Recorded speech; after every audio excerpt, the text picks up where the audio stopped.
گلشن رسالت کے چہرتے اندلیب خطیب اسلام، خطیب دل پذیر، صاحب علم خطیب حضرت مولانا عبد الکریم صاحب ندیم تشریف لائیں اور اپنے مخصوص انداز میں پھڑکائیں تڑپائیں جو مرضی۔ للہ وکفا والصلاة والسلام علی سید الرسل وخاتم الانبیاء اما بعد اعوذ باللہ من الشیطان الرجیم بسم اللہ الرحمن الرحیم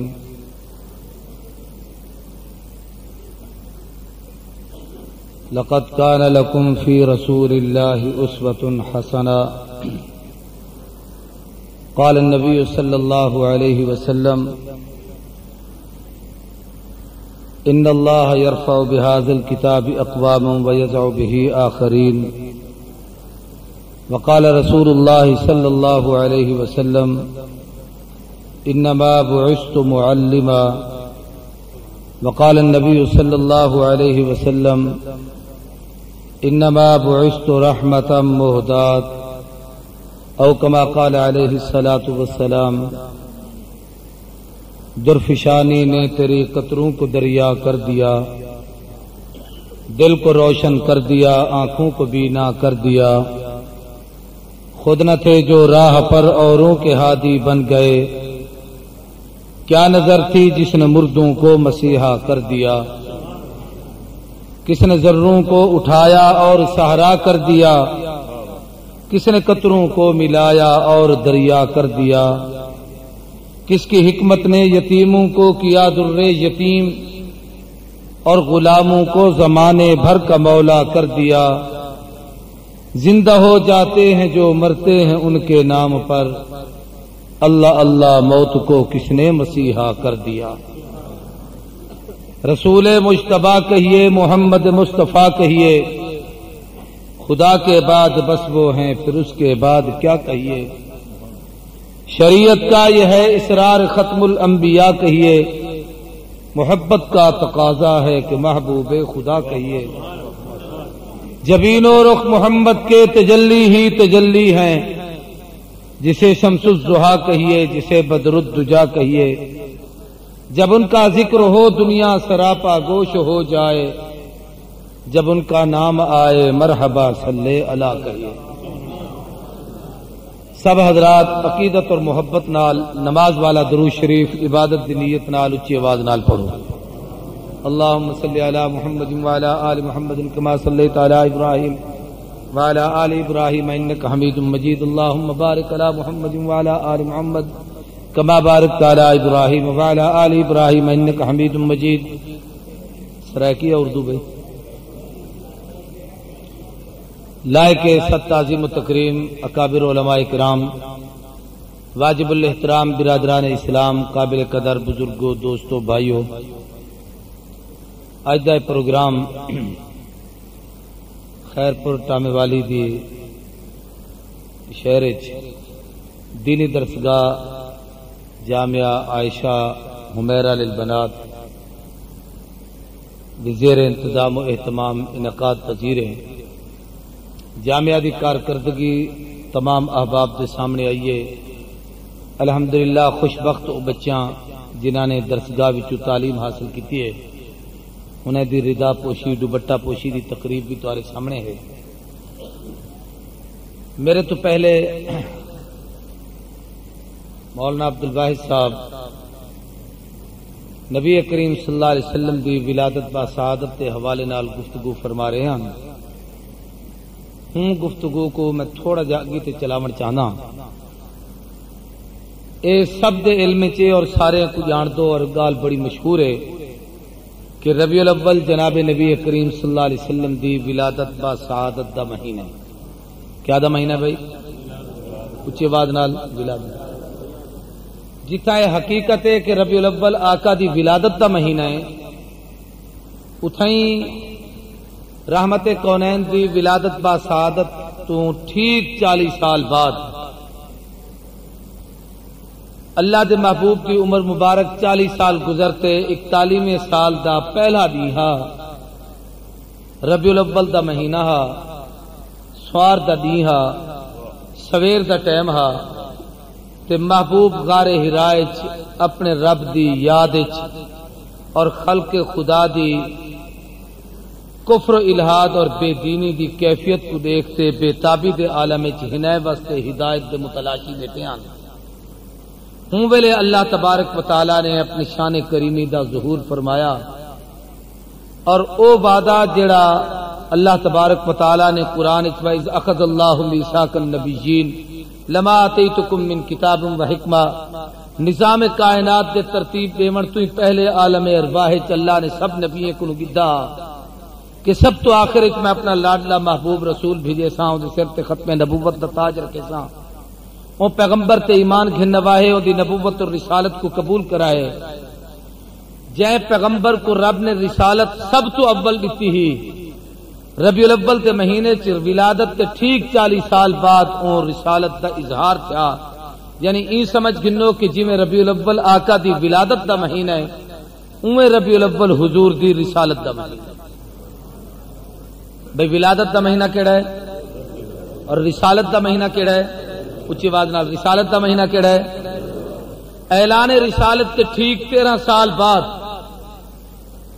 دنیاوی عمر دا 53 سال گزرن دے بعد رسالت دی پاداشت محبوب کو جڑے مصائب مشکلات صدمات اور تکلیفہ برداشت کرنے پن انہیں صدمات کو برداشت کرن دے بعد اللہ دے حکم نال اللہ دے لاڈلے محبوب مکہ المکرمہ تو ہجرت فرماتے مدینہ طیبہ تشریف گن گن آپ نے جے ویلے سفر دی ابتدا کیتے تو سفر دا مہینہ ہا لیکن جے ویلے محبوب مدینہ الرسول وچ پہنچن ایو ربیع الاول دا مہینہ ہا سوار دا دن ہا سویر دا ٹائم ہا جے ویلے آپ ابو ایوب انصاری دی جھونپڑی اور مکان تے ون کے قیام پذیر تھن تے ایتھے مسئلہ سمجھ آیا کہ ربیع الاول صرف ولادت اور میلاد دا مہینہ نہیں بلکہ ربیع الاول حضور دی ولادت دا مہینہ بھی ہے آقا دی رسالت دا مہینہ بھی ہے اور پیغمبر دی ہجرت دا مہینہ بھی ہے کتنا چیزاں تھی گن بھائی ولادت دا مہینہ رسالت دا مہینہ ہجرت دا مہینہ ہجرت دے ٹھیک 10 سال بعد اعلان نبوت کے ٹھیک 23 سال بعد اور ولادت کے ٹھیک 63 سال بعد وہ ربیع الاول دا مہینہ وہ سوار دا دن وہ سویر دا ٹائم محبوب جے ویلے عالم فنا تو عالم بقا دے گن دنیا دے جہان تو آخرت دے جہان دی طرف تشریف گھن گن خلق تو خالق دے گن ہوں ویلے بھی ربیع الاول دا مہینہ ہا این سمجھ گھنو کہ آقا دی رحلت دا مہینہ بھی ربیع الاول ہے ولادت بھی ربیع الاول رسالت بھی ربیع الاول ہجرت بھی ربیع الاول اور محبوب کی رحلت بھی ربیع الاول کتنا چیزیں تھی گن بھائی اچھی آواز نال 4 ولادت دا مہینہ رسالت دا مہینہ ہجرت دا مہینہ محبوب کی رحلت دا مہینہ ربیع الاول عقل مند دوستوں کو میں سوال کرنا چاہتا بھئی اے مہینے کو صرف میلاد دا مہینہ مناونا چاہیے یا سارے چیزیں دا ولادت بھی محبوب بھی ہے رسالت بھی محبوب بھی ہے ہجرت بھی محبوب بھی ہے دنیا تو رخصتی بھی محبوب بھی ہے اور اگر انہیں 4 چیزیں دو تو تھوڑا جا غور کرو تو ایک بھی شے سمجھ آتی ہے بھئی انہاں وچوں خوشی دی شے صرف ایک کے ولادت بس رسالت بھی آزمائش ہے ہجرت بھی آزمائش ہے رحلت بھی آزمائش ہے محبوب کے اتنے جے ویلے آپ نے اعلان رسالت فرمایا ہوں ویلے بھی امتحانات کا سلسلہ ہے آپ کی ہجرت ہوں تو ورد امتحان ہے اور پیغمبر کی دنیا تو رخصتی امت واسطے سب تو بڑا امتحان ہے تو امتحانات کے سلسلے سارے ربیع الاول نال وابستہ ہیں صرف ولادت کی خوشی ہے باقی ہر موڑ کے امتحان اور آزمائش ہے یہ تو مسلمان کی ذمہ داری یہ نہیں کہ صرف حضور کی ولادت کی خوشی کرے اور امتحانات کو بھول بنے ولادت کی خوشی کرے رسالت کو بھول بنے ولادت کی خوشی کرے ہجرت کو بھول بنے ولادت کی خوشی کرے رحلت کو بھول بنے بلکہ مسلمان کی ذمہ داری یہ ہے کہ محبوب کی ولادت کو تذکرہ بھی کرے رسالت کا ذکر بھی کرے ہجرت کا ذکر بھی کرے اور آمنہ کے در یتیم کی رخصتی کا ذکر بھی کرے یہ ہاں بھائی ٹھیک ہے بھائی، جن کے لیے جلسہ ہے ان کا مطالبہ ہے اردو میں تقریر کریں. آپ تو صدقے میں بیٹھے ہیں نا.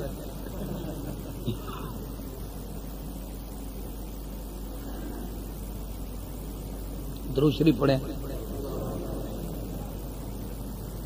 اونچی آواز سے. اللہم صلی علی محمد وعلی آل محمد کما صلیت علی ابراہیم وعلی آل ابراہیم انک حمید مجید. اللہم بارک علی محمد وعلی آل محمد کما بارکت علی ابراہیم وعلی آل ابراہیم انک حمید مجید. نہایت ہی مختصر اور چند ضروری باتیں عرض کرنا چاہتا ہوں. میں نے آپ کے سامنے پہلی بات یہ عرض کی کہ حضور کی ولادت کا مہینہ کون سا ہے؟ اونچی آواز سے. رسالت کا مہینہ کون سا ہے؟ آپ کی ہجرت کا مہینہ کون سا ہے؟ اور محبوب کی دنیا سے رحلت کا مہینہ کون سا ہے؟ ربیع الاول. اور یہ چاروں چیزیں ربیع الاول میں ہوئیں تو ہم اس کو اور آسان کر دیں کہ ہو سکتا ہے کہ ہر آدمی کو یہ چاروں باتیں یاد نہ رہیں کہ ولادت کا مہینہ، رسالت کا مہینہ، ہجرت کا مہینہ، رحلت کا مہینہ. تو اس کے لیے سب سے آسان جملہ یہ ہے کہ چاروں کو جمع کر لو تو اس مجموعے کا نام ہے سیرت. سارے بولیں کیا ہے اس کا نام؟ تو حضور کی سیرت کا مہینہ ربیع الاول ہے. جب ہم سیرت کا مہینہ ربیع الاول کہیں گے تو پیغمبر کی ولادت کا تذکرہ ہوگا تو تب بھی سیرت ہے، بچپن کا تذکرہ ہوگا تو تب بھی سیرت ہے، جوانی کا تذکرہ ہوگا تو سب بھی سیرت ہے، اعلان نبوت سے پہلے کا تذکرہ ہوگا تو تب بھی سیرت ہے، اظہار رسالت کا تذکرہ ہوگا تو تب بھی سیرت ہے، اعلان نبوت کے بعد کی زندگی آئے گی تو تب بھی سیرت ہے، مکی زندگی کا ذکر ہوگا تو تب بھی سیرت ہے، ہجرت کا ذکر ہوگا تو تب بھی سیرت ہے، ہجرت کے بعد مدنی زندگی بیان ہوگی تو تب بھی سیرت ہے، آپ کا تعلیم و تبلیغ کا دور آئے گا تو تب بھی سیرت ہے، آپ کے جہاد کا زمانہ آئے گا تو تب بھی سیرت ہے، آپ کی فتوحات کا دور کا ذکر آئے گا تو تب بھی سیرت ہے. گویا یوں سمجھ لیجئے کہ حضور کی سیرت کا مہینہ ہے. اور پھر پیغمبر کی نسبت سے جن جن چیزوں کا ذکر ہوگا وہ بھی حضور کی سیرت میں شامل ہیں. پیغمبر کی یاروں کا ذکر ہو تو تب بھی سیرت ہے، ازواج کا ذکر ہو تو تب بھی سیرت ہے، اولاد کا ذکر ہو تو تب بھی سیرت ہے، آپ کی تعلیم و اخلاق کا ذکر ہو تو تب بھی سیرت ہے، آپ کے عقائد اور احکام کا ذکر ہو تو تب بھی سیرت ہے، محبوب کی تعلیم و تبلیغ اور جہاد کا ذکر ہو تو تب بھی سیرت ہے، مکی مدنی زندگی کا ذکر ہو تو تب بھی سیرت ہے، رحمت کونین صلی اللہ علیہ وسلم کی قبر کی زندگی کا ذکر ہو تب بھی سیرت ہے، آپ کی رحلت کا تذکرہ ہو تب بھی سیرت ہے، میدان محشر کا تذکرہ ہو تب بھی سیرت ہے، شفاعت کبریٰ کا ذکر ہو تب بھی سیرت ہے، قیامت کے دن حوض کوثر کا تذکرہ ہو تو تب بھی سیرت ہے، اللہ کے محبوب کے دیدار کی باتیں ہو تو تب بھی سیرت ہے. ولادت صرف پیدائش ہے، سیرت پوری زندگی ہے. مسلمان کی ذمہ داری صرف ولادت کو منانا نہیں بلکہ حضور کی پوری سیرت کو ماننا ہے. اب میرا آپ سے ایک اور سوال ہے، ذرا میری طرف توجہ رہے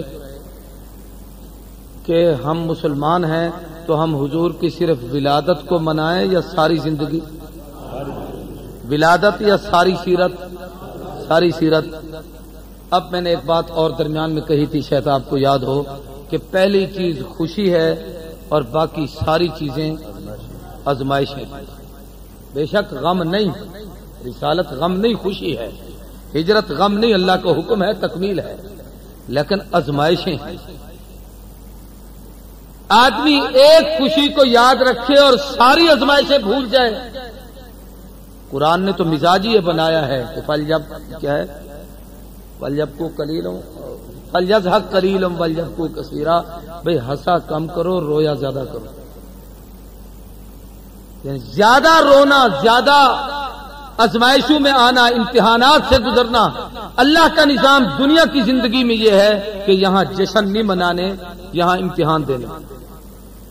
نبی کریم صلی اللہ علیہ وسلم کا پہلا حصہ زندگی کا یہ لوگوں کے لیے یقیناً خوشی ہے، لیکن اگر حقیقت پہ غور کیا جائے تو یہ تو آمنہ کے لیے بھی بڑی آزمائش ہے، حضور کے اپنے لیے بھی بہت بڑی آزمائش ہے کہ آپ کی ولادت پر جہاں ایک طرف ساری دنیا میں خوشی ہو رہی ہے، وہاں سیدہ آمنہ بیتاب ہے کہ میرا بچہ دنیا میں یتیم بن کے آیا ہے. آج کاش اس کے سر پہ کوئی ہاتھ رکھنے والا ہوتا، کوئی اس کا سہارا ہوتا، کوئی اس کو سنبھالنے والا ہوتا. وہ تو مشیت اذنی کا فیصلہ تھا کہ آمنہ تجھے گھبرانے کی ضرورت نہیں، تیرے یتیم کو پیدا بھی ہم نے کیا ہے، دنیا میں بھیجا بھی ہم نے ہے، اس کی حفاظت بھی ہم کریں گے، اس کے سر پہ نبوت کا تاج بھی ہم رکھیں گے، اس کو چہار تاج عالم میں اس کی شہرت کے تذکرے بھی ہم کریں گے، پوری دنیا میں اس کے چرچے بھی ہم کریں گے۔ یہ تو اللہ نے اپنے ہاتھ میں یہ نظام لیا ہے، لیکن محبوب کے لیے سب سے بڑی آزمائش تھی تو حضور کی ولادت جہاں اپنی جگہ حق ہے، وہاں پیغمبر کی نبوت کا تذکرہ یہ محبوب کے لیے سب سے بڑی آزمائش کا زمانہ تھا کہ حضور اکرم صلی اللہ علیہ وسلم نے جو ہی رسالت کا اعلان کیا ہے، اتنی بڑی آزمائش تو تھی کہ میلاد پر خوشیاں منانے والے تلواریں لے کر رسالت کے سامنے آ گئے،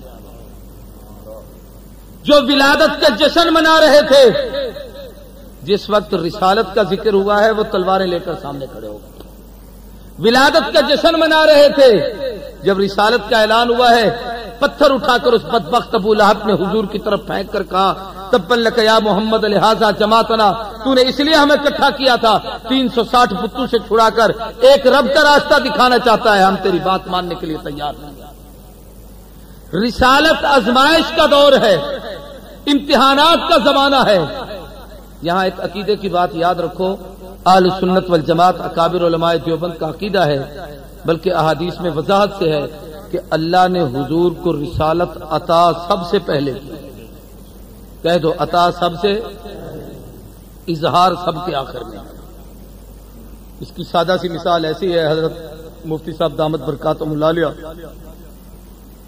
حضرت شیخ صاحب بیٹھے ہیں، اپنے بیٹے کے لیے کسی چیز کا انتخاب کرتے ہیں اور اسے لے کے رکھ دیتے ہیں، ظاہر اس کو نہیں کرتے لیکن نیت ہے کہ چیز اس کی ہے، کوئی پوچھے تو کہہ دیتے ہیں یہ اس کے لیے ہے، کوئی مانگے تو بھئی تجھے نہیں دینی یہ اس کے لیے میں نے رکھی ہوئی ہے، لیکن اس کے حوالے نہیں کی، حوالے اس وقت کریں گے جب اس کی ضرورت محسوس کریں گے۔ اللہ نے محبوب کے حصے میں نبوت یوم اول سے رکھ دی، کنت نبیا ولا آدم بین الماء والطین، جب نظام کائنات میں کوئی چیز نہیں تھی، آدم کا گلگارہ بن رہا تھا، محبوب اللہ کے علم کامل میں کامل و اکمل نبی تھے، آپ کو نبوت رسالت تو اس وقت عطا ہو چکی تھی، اللہ نے پیغمبر پر اس کا اظہار دنیاوی زندگی کے 40 سال گزرنے کے بعد کیا ہے۔ اور یہ بات یہاں ایک اور یاد رکھیں کہ جب رسالت کا اظہار ہوا ہے تو اس وقت حضور کو پہلے یہ پتہ نہیں تھا کہ میں نبی ہوں، پہلے پتہ تھا؟ سارے بولو نہیں تھا۔ اگر نبی کو پہلے سے پتہ ہو کہ میں نبی ہوں اور پھر امتحانات آئیں، آزمائشیں آئیں اور جناب والا اللہ پہلے سارا کچھ بتا دے اور بعد میں آزمائش لے تو وہ امتحان میں ہوتا، اس کو دنیا ڈرامہ کہتی ہے۔ مثلا دو آدمی آپس میں پہلے طے کر لیں، میں ایسا کہوں گا تو ایسا کرنا، میں یوں کروں گا تو یوں کرے گا، میں تیرے ساتھ ایسے لڑوں گا، میں تجھے گراؤں گا تو اوپر آ جانا، میں نیچے ہو جاؤں گا، میں تجھے ایسے کر دوں گا تو ایسے ہو جانا۔ اگر یہ سارا کچھ پہلے سکھا دیا جائے اور بعد میں لوگوں کے سامنے لایا جائے تو یہ امتحان ہے یا ڈرامہ ہے؟ سارے بولو۔ اللہ اگر پہلے بتا دیتے کہ خلیل میں تجھے حکم دے رہا ہوں، تو نے بیٹے کی گردن پہ چھری رکھنی ہے، میں نیچے سے بچے کو ہٹا لوں گا، اس کی جگہ دمبا دے دوں گا، وہ ذبح ہو جائے گا، میں ویسے لوگوں کے سامنے بتانا چاہتا ہوں کہ میں اس کا امتحان لے رہا ہوں، تو یہ خلیل کا امتحان ہوتا یا معاذ اللہ کے سامنے کوئی ڈرامہ ہوتا؟ امتحان تب تھا کہ نبی کو پتا نہیں کہ میرے ساتھ کیا ہو رہا ہے۔ اس لیے علماء نے ایک مسئلہ لکھا ہے کہ بعض دفعہ پیغمبر کے ہاتھ سے معجزہ ظاہر ہوتا ہے اور وہ نبی کے علم میں بھی نہیں ہوتا کہ یہ میرے ہاتھ سے معجزہ ظاہر ہو رہا ہے۔ کلیم طور پر کھڑے ہیں، اللہ پوچھتے ہیں وما تلک بیمینک یا موسیٰ، کلیم تمہارے ہاتھ میں کیا ہے؟ اللہ یہ ہے آسا ہے، کیا کرتے ہو؟ فلاں فلاں کام کرتا ہوں۔ اللہ کہتے ہیں اس کو ڈال، جب زمین پہ پھینکا فإذا ہی حیۃ تسعیٰ، بہت بڑا سانپ بن گیا۔ کلیم خوف زدہ ہو کے پیچھے ہٹنے لگے۔ اگر پیغمبر کے علم میں ہوتا کہ یہ نبوت کا معجزہ ظاہر ہو رہا ہے تو نبی کو گھبرانے کی ضرورت نہیں۔ قرآن نے کہا لا تخذها فلا تخف سنعيدها سیرتها الاولى، گھبرا نہیں، اسے تو پکڑ، ہم یہ نبوت کا معجزہ ظاہر کر رہے ہیں کہ جیسے پہلے تھا ویسے کا ویسے آسا بن جائے گا، آپ کو گھبرانے کی ضرورت نہیں۔ بھئی نبیوں پہ امتحان آتے ہیں، اس لیے اللہ نبی کو علم غیب نہیں دیتا، اپنی قدرت کا اظہار جب کراتا ہے پھر پیغمبر کے سامنے بات آتی ہے کہ یہ اللہ کی طرف سے آزمائش اور امتحان آئی ہے۔ اس لیے یہ عقیدہ بنانا چاہیے کہ علم غیب کس کا خاصہ ہے؟ اونچی آواز سے ہاں، جس کو جب جتنا اللہ چاہیں بتا دیں وہ علم غیب نہیں، وہ عطا ہے۔ اس کو کیا کہتے ہیں؟ عطا غیب کہتے ہیں، اطلاع غیب کہتے ہیں، اظہار غیب کہتے ہیں، اخبار غیب کہتے ہیں، انباء غیب کہتے ہیں۔ علم غیب صرف اللہ کا حق ہے۔ اس لیے الحمد سے والناس تک سارا قرآن مجید پڑھو، یہ باقی جتنے لفظ میں نے استعمال کیے ہیں یہ غیر اللہ کے لیے آئے ہوں گے۔ ذالک من انباء الغیب، ایسے اطلاع غیب، اظہار غیب کے الفاظ یہ اوروں کے لیے آئے، لیکن جہاں صرف رب کی ذات کی بات آئی وہاں عالم الغیب، یعلم الغیب، علام الغیوب، علم اور غیب دونوں کو اکٹھا کر کے اگر کسی ذات کے لیے استعمال کیا گیا ہے تو صرف اللہ کے لیے، رب کے سوا غیر کے لیے کسی جگہ پر نہیں۔ یہ کتنی بڑی جہالت ہے کہ آدمی دعویٰ کرے کہ میں علم غیب ثابت کرنا چاہتا ہوں اور آیت پڑھے اطلاع غیب کی، دعویٰ کرے علم غیب ثابت کر رہا ہوں اور آیت پڑھے اظہار غیب کی، دعویٰ کرے علم غیب ثابت کرنا چاہتا ہوں غیر اللہ کے لیے اور جناب آیتیں پڑھے اخبار غیب کی۔ نہیں بھائی، جب جو دعویٰ ہے اس کے مطابق قرآن کی آیت پڑھو، اور اہل سنت والجماعت علماء دیوبند کا یہ دعویٰ ہے کہ قرآن و احادیث، قرآن و سنت کی روشنی میں علم غیب صرف رب کا خاصہ ہے اور کسی کا نہیں۔ تو میں عرض کر رہا تھا کہ ولادت خوشی کا سما ہے، اور جب اعلان رسالت کا زمانہ آیا ہے تو پھر اللہ کے نبی کے لیے آزمائشوں کا زمانہ شروع ہوا ہے۔ جو ہی آپ نے اعلان رسالت کیا ہے، قوم اور برادری اور قبیلے کے لوگوں کو جمع کر کے اور ان سے پوچھا ہے کہ بتاؤ میرے متعلق تمہاری کیا رائے ہے، تو سب نے کہا ہم آپ کو سچا مانتے ہیں۔ اللہ کے نبی نے فرمایا اگر سچ جانتے ہو پھر میں تمہیں ایک ہی بات کہتا ہوں کہ لوگوں ایک رب کو مانو کامیاب ہو جاؤ گے۔ اب یہ ایک رب کی بات کرنا اتنی بڑی آزمائش تھی، اتنی بڑی مشکل تھی کہ وہ شخص جو سب سے پہلے میلاد کی خوشی منا رہا تھا، میلاد کا جشن منا رہا تھا، میلاد کی خوشی میں لوڈی کو آزاد کر رہا تھا، اس نے پتھر اٹھا کر پیغمبر کی طرف پھینکے۔ جو سجن تھے وہ دشمن بن گئے، جو اپنے تھے وہ بیگانے ہو گئے، جو امین اور صادق کہہ رہے تھے وہ ساحر اور مجنون کہنا شروع ہو گئے۔ یہ رسالت کا زمانہ آیا، آزمائشوں کا دور آیا، لیکن پیغمبر کی عظمت یہ ہوتی ہے کہ ان تمام آزمائشوں سے نبی گزرتا ہے، استقلال و استقامت کا پہاڑ رہتا ہے، نبی کے قدموں میں کوئی لغزش نہیں آتی، کبھی کسی قسم کی کوئی جنبش نہیں پیدا ہوتی۔ پیغمبر نے عملی زندگی میں سکھایا کہ جس طریقے سے میں رب کے دین پر قائم ہوں، اگر میرے بننا چاہتے ہو تو اللہ کے دین پر ایسے قائم رہ جاؤ۔ تو رسالت آزمائش کا دور ہے۔ سارے بولو کس چیز کا زمانہ ہے؟ اتنی بڑی آزمائشیں تو آئی ہیں، یہ ساری آزمائشیں آپ علماء سے سنتے رہتے ہیں۔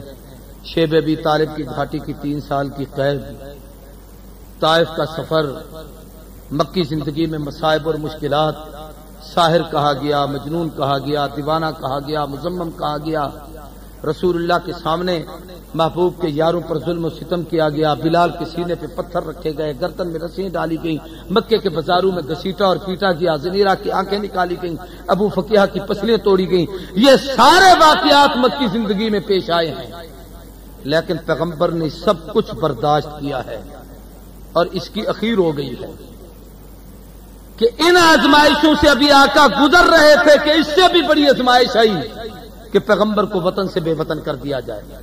اگر آپ کو یاد ہوگا تو ہجرت پر میں نے تقریر کی تھی سالانہ جلسے پر، میں اس موضوع کو یہاں نہیں چھیڑنا چاہتا، لیکن یہاں صرف اتنی بات کہنا چاہتا ہوں کہ رسالت کی آزمائشیں آئی رہی تھی کہ آگے سفر ہجرت شروع ہوا ہے۔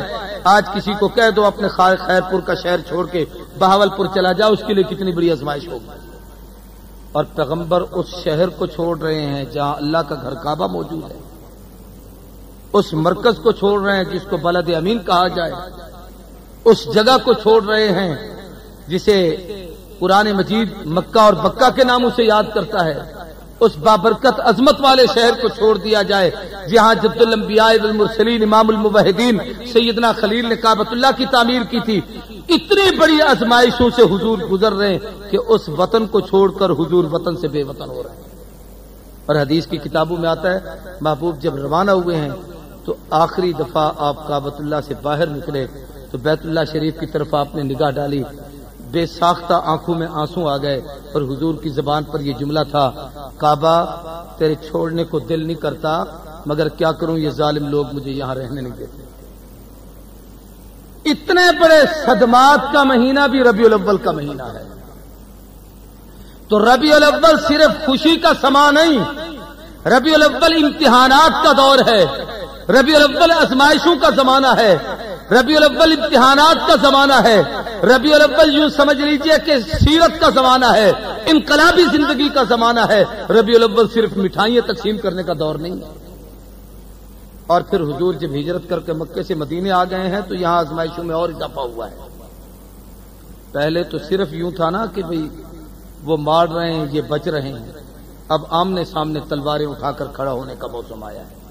بدر ہے، احد ہے، حنین ہے، تبوک ہے، خندق ہے، جتنے غزوات اللہ کے نبی نے لڑے ہیں سب پہ مقابلے میں سامنے کھڑے ہو کر لڑائی لڑی ہے۔ یہ اتنی بڑی آزمائشوں کا دور ہجرت کے بعد آیا کہ پہلی آزمائشیں اس کے مقابلے میں کچھ بھی نہیں تھی۔ پھر آزمائشیں آتی رہی تو صحابہ پر جو سب سے بڑی آزمائش آئی وہ حضور کی جدائی کی آزمائش ہے۔ آج دنیا میں علاقے سے کوئی بزرگ، کوئی عالم، کوئی حافظ، کوئی قاری رخصت ہو جائے، اس کی جدائی پہ کیا سما ہوتا ہے، اس کی جدائی پر لوگوں پر کیا کیفیت طاری ہو جاتی ہے۔ آپ کے یہاں مولانا غلام حسین مرحوم کے جنازے پر میں آیا تھا، اس دن ہم نے دیکھا بھئی ایک عجیب سا سما تھا۔ آپ لوگوں نے بڑے بڑے بزرگوں کے جنازے دیکھے ہوں گے، یعنی عجیب کیفیت طاری ہو جاتی ہے۔ اور جب اللہ کے لاڈلے محبوب اس جہان سے گئے ہوں گے، صحابہ پر کیا کیفیت طاری ہوگی۔ صحابہ کہتے ہیں قد اظلم المدینہ، پورے مدینے پہ حضور کی جدائی سے اندھیرا چھا گیا تھا۔ صحابہ کہتے ہیں ہماری حالت یہ بن گئی تھی کہ دن کی روشنی میں ہمیں اپنا ہاتھ نہیں نظر آتا تھا، ہماری آنکھوں کے سامنے اتنی اندھیر چھا گیا تھا۔ محبوب کی جدائی کا اتنا بڑا سانحہ، اتنا بڑا صدمہ تھا، عمر ابن خطاب جیسا آدمی تلوار اٹھا کر کھڑا ہو گیا کہ جو کہے گا اللہ کے نبی کا وصال ہو گیا ہے میں اس کی گردن قلم کر دوں گا۔ حضرت عثمان ابن عفان مسجد کے کونے میں بے ہوش ہیں، علی ابن ابی طالب کو ایک صحابی سلام کرتا ہے، حیدر کو جواب دینے کا ہوش نہیں ہے۔ صحابہ کرام پہ عجیب کیفیت ہے۔ سیدہ طیبہ طاہرہ حضرت فاطمہ الزہرا فرمایا کرتی تھی لوگوں سبت علیہ مصائب لو انہا سبت علی الایام سرنا لیالیا، آقا محمد کریم کی جدائی سے ہم پر اتنے صدمے آئے ہیں کہ یہ صدمے اگر دن پر آتے تو دن بھی رات بن جاتے۔ بہت بڑی آزمائش تھی حضور کی جدائی کی صحابہ پر۔ حدیث کی کتابوں میں آتا ہے ایک صحابی باہر بکریاں چرا رہا تھا، اسے کسی نے جا کر کہا جس نبی کا کلمہ پڑھتے ہو وہ تو کفن پہن چکے ہیں۔ صحابی نے مدینے کی طرف منہ کیا، دونوں انگلیں اپنی آنکھوں پر رکھ کر مسل کر کہا اللہم اجعلنی ذریرا، اے اللہ میں مکے جا کر محبوب کا مدینے جاتا تھا، آقا کا دیدار کرتا تھا، اب جاؤں حضور نظر نہ آئے، مجھے ان آنکھوں کی ضرورت نہیں، میری آنکھیں لے اندھا کر نگاہ اس دن دینا جب میں آنکھ کھولوں تو پیغمبر کا چہرہ نظر آئے۔ حدیث میں آتا ہے صحابی نے انگلی ہٹائی تو دونوں آنکھوں سے نبینا ہو چکا۔ حضور کی یہ رحلت کا مہینہ۔ یہاں ایک بات اس مناسبت سے اور کہنا چاہتا ہوں، ولادت بھی آقا کی، رسالت بھی آقا کی، ہجرت بھی آقا کی، رحلت بھی آقا کی۔ بھئی اس سے امت کو کیا ملا؟ حضور کی ولادت نے امت کو کیا دیا ہے؟ حضور کی رسالت نے امت کو کیا دیا ہے؟ پیغمبر کی ہجرت نے امت کو کیا دیا ہے؟ حضور کی رحلت نے امت کو کیا دیا ہے؟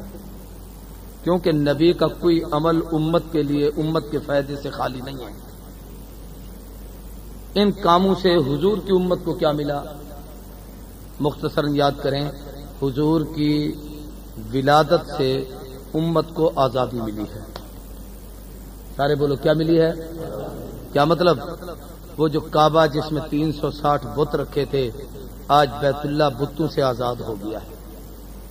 حضور کی ولادت سے آزادی ملی ہے۔ مجھ سے پہلے مولانا بھی کہہ رہے تھے، اکثر مقررین سے آپ تقریروں میں سنتے ہیں کہ جناب اس وقت درندگی کا عالم تھا، ہر انسان دوسرے انسان کا غلام تھا، بندے بندوں کی غلامی میں جکڑے ہوئے تھے، ماں پہ ظلم و ستم، بہن پہ ظلم و ستم، بیٹی پہ ظلم و ستم، بیوی پہ ظلم و ستم، غلاموں پہ ظلم و ستم۔ جب حضور کی ولادت پر سعادت ہوئی، پوری دنیا میں ایک انقلاب آیا، اس انقلاب کے اثرات اور ثمرات سامنے آئے کہ محبوب کے آنے سے آزادی ملی ہے، حتیٰ کہ ابو لہب جیسا ظالم آدمی بھی اپنی لونڈی کو انگلی کے اشارے سے آزاد کرتا ہے، اس کو بھی آزادی ملی ہے تو محمد کی آمد کے صدقے سے ملی ہے۔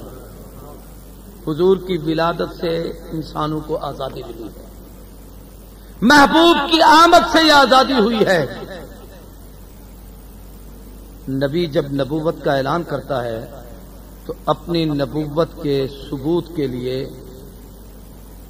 کچھ خرق عادت واقعات پیش ہوتے ہیں، ان کو کہتے ہیں معجزات۔ کیا کہتے ہیں؟ وہ معجزہ نبی کی نبوت کی دلیل ہوتی ہے۔ کیا ہوتی ہے؟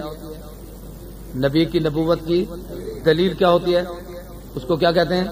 معجزہ۔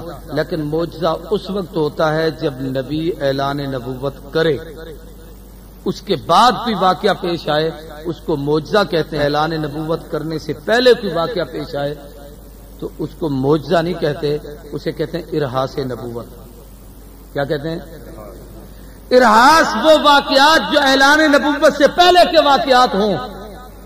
چنانچہ حضور کی ولادت سے ارہاس شروع ہو گئے تھے، آقا ابھی دنیا میں تشریف نہیں لائے تھے۔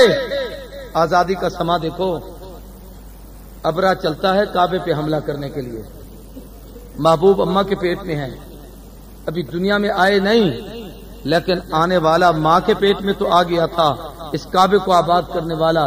اس لیے جو کعبے والوں کو غلام بنانے کے لیے آ رہا تھا، کعبے پہ حملہ کرنے کے لیے آ رہا تھا، اللہ تبارک و تعالیٰ نے اس مکین کعبہ محمد الرسول اللہ کی نسبت اور برکت سے اس مکے کی بھی حفاظت کی، مکے والوں کی بھی حفاظت کی، ان کے جانوروں کی بھی حفاظت کی، ان کے اونٹوں کی بھی حفاظت کی، اور جو لشکر اس طرف آیا اللہ نے اسے تباہ و برباد کر کے تبت اسی وقت الم تر کیف فعل ربک باصحاب الفیل یہ آیت محبوب پر اتار کر اس واقعے کی طرف اشارہ کیا کہ میرے پیارے تیرے آنے سے پہلے ہم نے اس کعبے کی حفاظت کی تھی، تاکہ دنیا کو پتہ چل جائے جس نبی کی آمد پر اس کی اتنی حفاظت ہے، اس پیغمبر کے آنے کے بعد کعبے کے تقدس کا کیا عالم ہوگا۔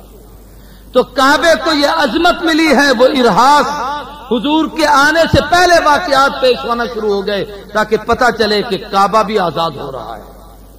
ایران کا آتش کدا بجھا کہ وہاں کے لوگ آگ کی پوجا کرتے تھے، آگ کے غلام تھے، آگ بجھ گئی، لوگوں کو آگ سے آزادی مل گئی۔ کسرا کے کنکرے گرے، ظلم و ستم سے آزادی مل گئی۔ شام کے محلات نظر آئے، شامیوں کے جبر اور تشدد سے آزادی مل گئی۔ رحمت کونین کی ولادت با سعادت سے آسمانوں پر شیاطین کا داخلہ بند ہوا۔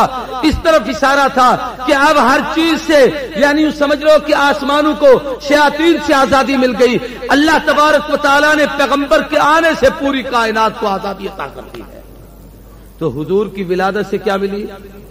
آزادی، اور حضور کی رسالت سے امت کو ہدایت ملی۔ سارے بولو کیا ملی؟ ہدایت ملی۔